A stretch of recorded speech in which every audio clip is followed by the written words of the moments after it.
right now is a steak dinner. There are 200 people down there, including the President of the United States. Did anything unusual happen? Other than my boss dying? Other than that, yes. Hey, Jamaal. Hi, Susan. How y'all doing? I'm good. How you doing? I love a good whodunit. So thank you guys for bringing it there. And usually we get to see everything and we know before we do these interviews. But I'm still on the fence on what happened. I don't know. I haven't seen the final episode, so I'm kind of trying to figure it out. Okay, good. We're not telling. So, Ken, I know you've just reached your 30th year on the screen since you did The State, and I wonder, what does the actor today that's in The Resident, how is that actor different? You know, like, what's the biggest difference between that actor and the actor that started way back and did The State, you know?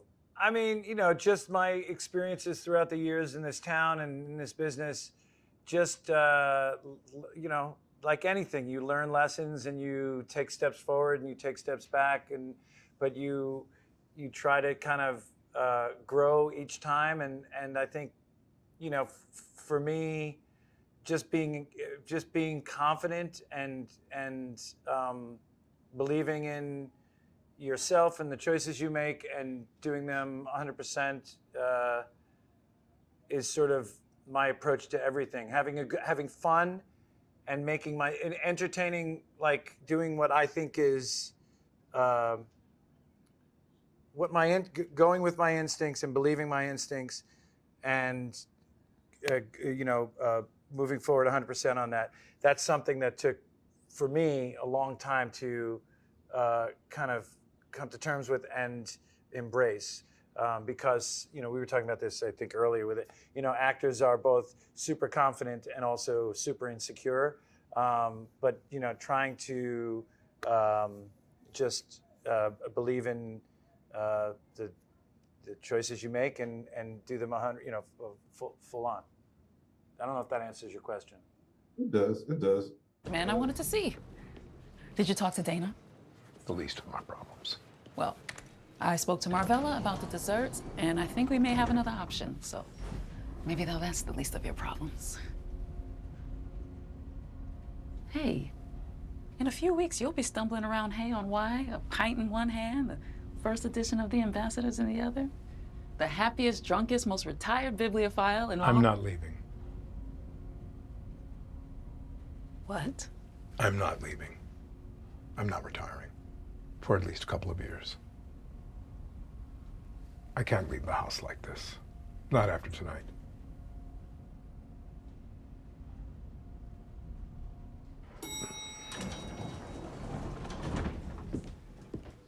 Susan Kelechi, I know you're an alumni of Howard University and you're also from Brooklyn. So first, I need to know, what part of Brooklyn are you from? East New York. Okay, all right, Brownsville, we close. Okay, so my cousins are from Brownsville. Okay, there we go. Yeah.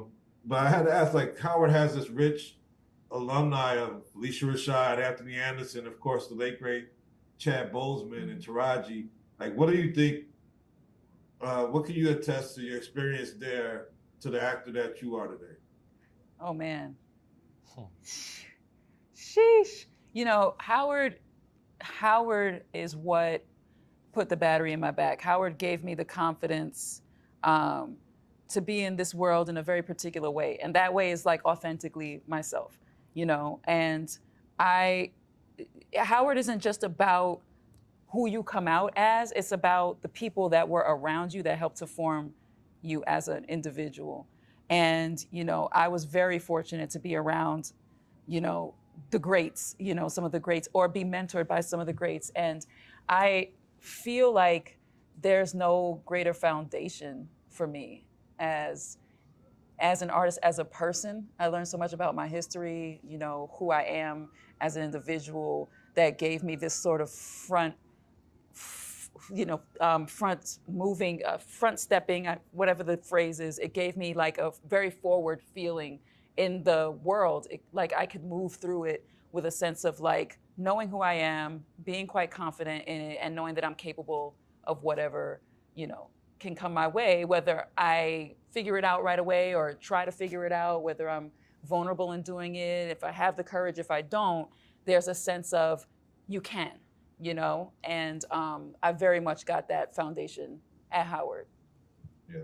Yeah. I want to set the scene for you, Detective Cup. Downstairs, right now, is a state dinner. There are 200 people down there, including the President of the United States and the Prime Minister of Australia and the Secretary of Defense and the Secretary of State and the Australian Foreign Minister. And Hugh Jackman. Really? Yes.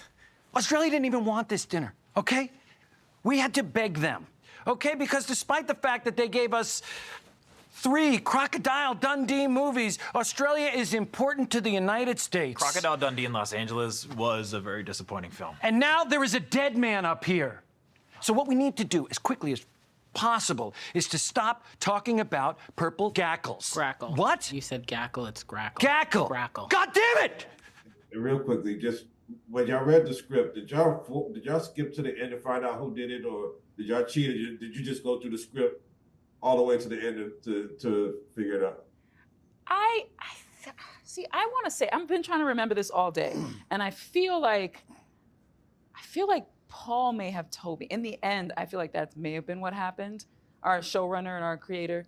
But I feel like it wasn't in like waiting until the very end to read about it. I feel like somewhere in the middle, I found out about it.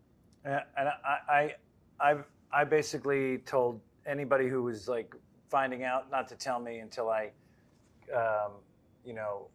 so I could wait until the very last minute. Like, I didn't read the last script until I had to read the last script, and I didn't look at the last part of the last script until I had to look at the last part of it, because I wanted to feel, because I love this genre and I love these, murder mysteries, and so I wanted to kind of ride that out as long as I could before knowing who it could have been. Yeah, and that's the fun part, because everybody went into it like, it could be me, So everybody went into it in that way. So yeah. All right, great show, you guys. I can't wait to see whatever y'all got next, and thanks for all y'all done for the arts thus far. Thank you. Thank you so much. Thanks so much.